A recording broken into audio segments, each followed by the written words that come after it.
बळीराजाचं स्मरण व्हावं म्हणून आम्ही 5 पानांचे विडे भरून सारखं राज्य व्हावं तसे चालावं म्हणून आम्ही बळीराजा स्मरण म्हणून 5 पानाचा विडा भरून देवाचं नाव घेऊन आणि वारीचे सगळे गोळा लोक होतात, मजा घेतात, आनंद घेतात आणि मग आम्ही म्हणतो की इडा पिडा टळो आणि बळीच राजे येवो असं म्हणतो।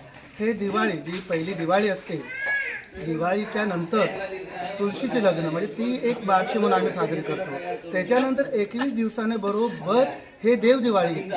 ही देव दिवाळी म्हणजे शेतकऱ्यांसाठी सकाळी बैलाची पूजा करणं, त्यांच्या शिंगाला पीठ लावून त्यांचं औषण करणं म्हणजे निरंजन आपल्या पंचारती घेऊन त्यांचं ओवाळणी करणं, त्यांना आंबोली खायला घालणं, हे ते दिवशी हे आमचं हे देव दिवाळी दिवशी काम असतं शेतकऱ्यांचं। तसंच बळीराजाचं जसं राज्य होतं तसं राज्य यावं म्हणून आणि त्यांचं आमच्या मनात सुद्धा ते कायम आहे की तसंच राज्य यावं आणि त्यांचं स्मरण म्हणून, त्यांची आठवण म्हणून आम्ही हे कार्य करतो। 5 पानांचा विडा भरतो, देवाचं नाव घेतो आणि म्हणतो इडा पिडा टळो आणि बळीराजाचं राज्य येवो। नमस्कार।